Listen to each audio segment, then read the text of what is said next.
بسم اللہ الرحمن الرحیم۔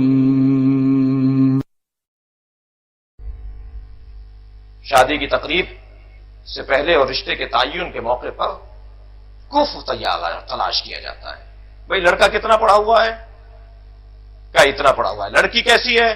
لڑکی کو بھی اتنا تعلیم یافتہ ہونا چاہیے۔ ان کی زندگی گزارنے کا معیار کیسا ہے؟ دونوں کو دیکھا جاتا ہے ایک جیسا معیار ہے یا نہیں ہے، اور پھر معیار کو متوازن دیکھ کر ایک دوسرے کے لیے کف قرار دینے کے لیے اگرچہ اس میں سب سے زیادہ اہمیت کی حامل شے اگر کوئی ہے تو وہ ہے ایمان کا برابر ہونا، کم سے کم عقیدے میں ایک جیسے ہونے چاہیے، ان کے عقیدے میں کوئی لڑائی اور تناؤ نہیں ہونا چاہیے۔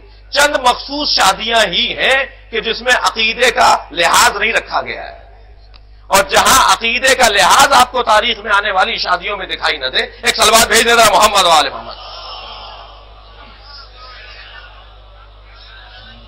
وہاں آپ کو کوئی حکمت ضرور تلاش کرنا پڑے گی۔ ان شادیوں میں ایک آسیہ بنت مزاحم اور فرعون کی شادی ہے۔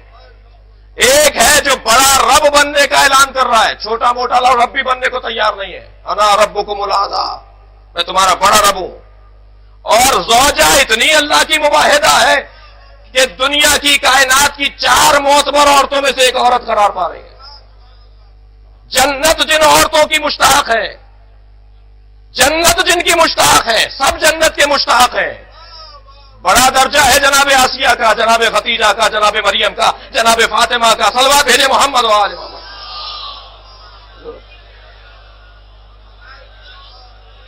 سب جنت کے مشتاق ہیں مگر جنت ان کی مشتاق ہے۔ اتنی بڑی موحدہ مومنہ حضرت آسیہ، شوہر کیا ہے؟ نہ صرف اللہ کو نہیں مانتا، مشرک اور کافر ہے، بلکہ دعوی ربوبیت بھی کر رہا ہے، اللہ ہونے کا دعویٰ بھی کر رہا ہے۔ اور یہ جو اللہ ہونے کا دعویٰ کر رہا ہے، ادھر زوجہ ایسی، ادھر شوہر ایسا۔ ہمارے گھروں میں اگر ایسا ہو جائے، ہمارے خاندانوں میں اگر ایسا ہو جائے تو ہم اپنی بچی کو گھر بٹھا لیتے ہیں کہ صاحب یہ اس قابل نہیں رہا، ہمیں پتا نہیں تھا کیسا تھا، اور اب معلوم ہوا ہے کہ یہ ناہنجار ہے، توجہ چاہ رہا ہوں، اور اب یہی حل ہے کہ اسے اپنے گھر پہ بٹھا لیا جائے۔ کیوں جناب آسیہ اپنے والد کے گھر نہیں چلی گئی؟ اس لیے کہ جانتی ہے کہ میرے ہاتھوں سے ایک بہت بڑی ذمہ داری کی ادائیگی ہے، برداشت کرو، اسی گھر میں رہو، اس لیے کہ تمہیں موسیٰ پالنا ہے۔ عزیزان گرامی ذرا محسوس تو کیجئے، جس سے پروردگار عالم کوئی کام لینا چاہتا ہے اسے اس انداز سے مشکل میں مبتلا کر دیتا ہے۔ اور پھر یہ بھی ذہن میں رہے کہ اگر شادیوں میں عدم توازن دکھائی دے رہا ہو تو ان شادیوں میں اولادیں بھی نہیں ہوتی۔ صلوات بھیجے محمد و آل محمد پر۔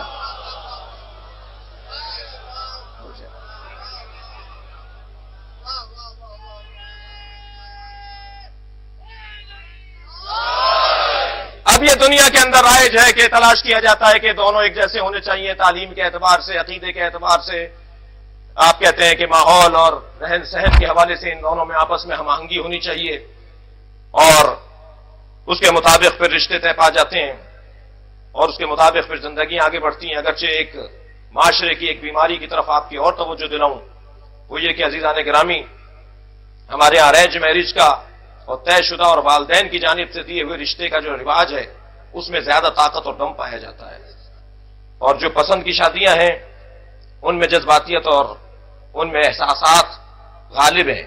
البتہ کیا ہی اچھا ہو جائے کہ جسے بڑوں نے پسند کیا ہو اسے یہ جوان بھی پسند کر لے، اور اگر اس انداز سے رشتہ طے پائے تو زیادہ دیر پا رہے گا، زیادہ مضبوط رہے گا۔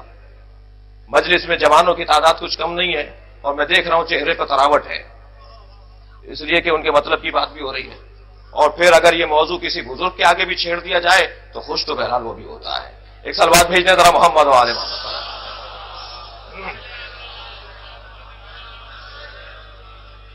اور بہت ساری چیزیں سے ہمیں ہمارا معاشرہ اس وقت 2-4 ہے، مشکلات کا سامنا کر رہا ہے۔ میں نے اس ادارے کا بھی آپ کے سامنے ذکر کیا، مجلس میں خواتین بھی بیٹھی ہوئی ہیں۔ رشتہ ہو جانے کے بعد کچھ رویے بدل جاتے ہیں۔ 4 سال تک رشتہ باقی رہا، جوڑے بیڑوں کا تبادلہ رہا، نیک اور انعامات اور ہدیوں اور عیدیوں کا تبادلہ رہا، لیکن شادی کے 1 ہفتے بعد ہی ساس اماں کو عیب دکھائی دینے لگ جاتے ہیں۔ کیوں؟ اس لیے کہ انہوں نے اس دید سے اسے دیکھا نہیں ہے. افسوس کے ساتھ کہنا پڑتا ہے، مجھے کہنے دیجئے اس ممبر سے، میرے موضوع کے اندر بات آ گئی ہے، افسوس سے کہنا پڑتا ہے کہ لڑکی کی ماں تو اس پر راضی رہتی ہے، مجھے معاف کریں گے، لڑکے کی ماں اور لڑکی کی ماں کے اندر جو ایک تفریق سا دکھائی دیتی ہے، اگرچہ وہ بعض اوقات ایک ہی عورت ہوتی ہے، لڑکی کی ماں تو اس بات پر راضی رہتی ہے کہ میرا داماد میری بچی کو بخت دے رہا ہے، لیکن لڑکے کی ماں اس بات پہ راضی نہیں رہتی کہ میرا بیٹا میری بہو کو وقت دے رہا ہے. یہ دو طرح کی سوچ کیسے ہے؟ جیسے آپ اپنے داماد سے چاہتی ہیں، ایسے ہی آپ کے بیٹے سے آپ کی سمدھن چاہتی ہے. تو آپ کو اسی انداز سے دیکھنا ہوگا. لیکن ہمارے معاشرے کے اندر جن بنیادوں پر رشتے طے پاتے ہیں، ان بنیادوں کو ذرا زیادہ بہتر اور مستحکم کرنے کی ضرورت ہے. رشتہ ہو گیا، شادی ہو گئی، آپس میں مسائل شروع ہو گئے. کیوں؟ اس لیے کہ کفر حقیقی نہیں تھا. عزیزان گرامی، ہم پلہ حقیقی اعتبار سے نہیں تھے. اگر آپ میرے جملے کو محسوس کر جائیں تو سن لیجئے، دنیا میں حتیٰ بڑے ہی اعتماد کے ساتھ، اور آپ کو توجہ دلا کر جملہ کہہ رہا ہوں، دنیا میں حتیٰ نبیوں کی بیویوں میں بھی نبیوں کے ساتھ ہم پلگی نہیں تھی. اگر کوئی دلیل چاہتا ہے تو امرات لوط، حضرت لوط کی زوجہ اور حضرت نوح کی زوجہ کا تذکرہ تو قرآن مجید میں ہے. میں کسی اور نبی کی زوجاؤں کی بات نہیں کروں گا، میں کسی اور دو بیویوں کی بات نہیں کروں گا. سلوات بھیجے ذرا محمد و آل محمد.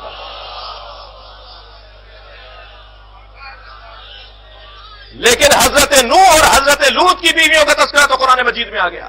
حتیٰ نبیوں کی بیویوں کے اندر بھی ہم پر لگی نہیں پائی گئی. ہمارے نیک صالح بندوں کے ساتھ تھیں فخانتہما، اور ان دونوں نے ان کے ساتھ خیانت کی. اس کا مطلب یہ ہوا کہ اگر نبی کی زوجہ بھی ہے تو اس وجہ سے محترم کہ نبی کے ساتھ ہے، نہیں، نبی کے ساتھ خیانت کر رہی ہے.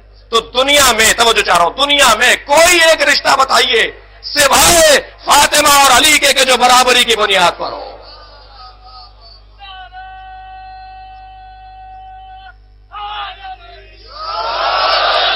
یہ واحد رشتہ ہے جو برابری کی بنیاد پر ہے. اب دیکھیے، برابری، اللہ اکبر، شجرہ طوبہ کا تذکرہ ہے، خانوادہ پیغمبر کا تذکرہ ہے.